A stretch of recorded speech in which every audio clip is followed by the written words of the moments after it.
Levi's, Coca-Cola, McDonald's, totemic brand names that have penetrated the imaginary at the same time as they penetrated the real market. They are now part of a universal language, the language of advertising, that is untranslatable into any other language. There is no other definition of these products except that of their brand, their code name. Jeans, for example, cannot even be inscribed with a system of clothing and fashion other than as its vanishing point, its degree zero. It is in this capacity that jeans have become the universal non-dress, a birth suit, so to speak, at least as they were first conceived. You could also say that Coke is the degree zero of drinks and the Big Mac the degree zero of food. You could also say that human rights are the degree zero of democracy and the postmodern the degree zero of the concept. All these globalized objects are the reflection of an undifferentiated society or of a society in the process of becoming undifferentiated. To reach this point, in the case of jeans, for example, an entire process had first to be set in motion to establish a progressive indifference of the body to clothing, a progressive indifference of clothing to gender and social status.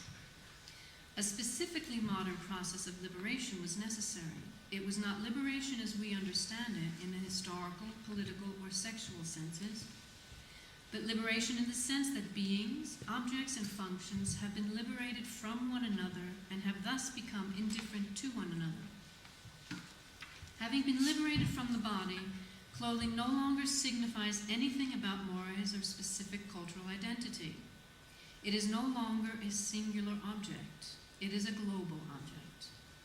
Jeans and ink are thus part of a whole series of concrete universals, products, goods, and signs that have achieved a kind of imaginary consensus, that have invaded a global space reduced to a giant billboard in the image of film stars and of showbiz, and that have taken the place of the good old universals of thought and of philosophy, of which they are still, nonetheless, perhaps, the ironic incarnation. Could jeans be the ironic postmodern incarnation of human rights? Once there were universals, general concepts, generic concepts. There are now global objects that, let us not delude ourselves, take the process even further than jeans and McDonald's. They include, just as well, the market itself, pornography, and, one could even say, why not, culture. A final note on globalization.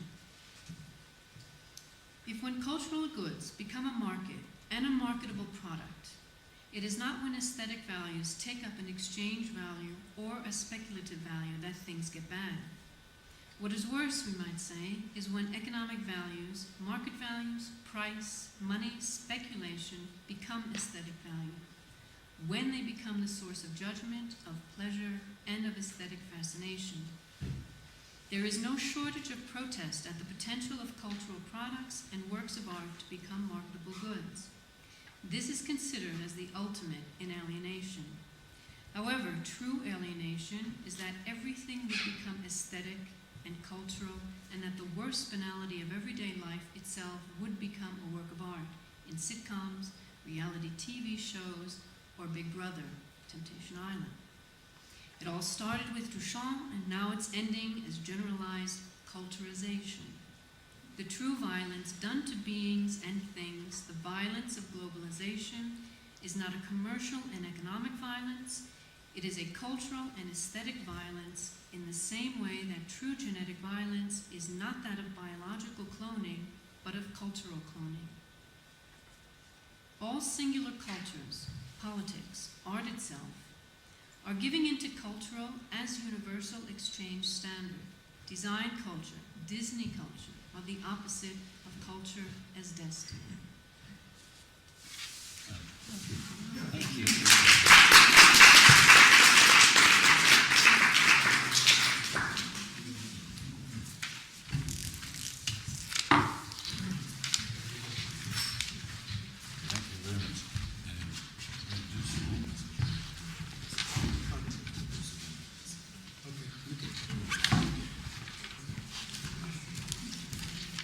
Yeah, as you have a moment, call of nature,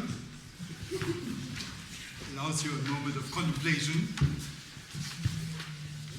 I would say that these are the bad news. What are the good news? Yeah, and the interesting part is that many of your questions here have to do with, is there anything positive?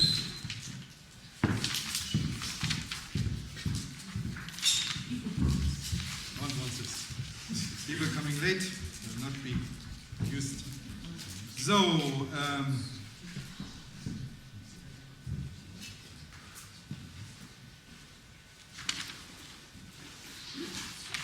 any of you, do you feel that your question could be used directly to address this talk? Please answer it. Come on. You know what you wrote, hopefully. You have forgotten already. Is any of you addressing this? As I said already, you give us a lot of bad news, you know, and I know from the questions that they ask, what are the good news? You know, we agree on you. That's not bad news, no. No, it's not. It's very optimistic. He uses the Heidegger defense. He said, no, I only describe. I have no way that I want to criticize or just describing this. That we're all Americans. That can be constructed as an insight already. But maybe we are. Okay.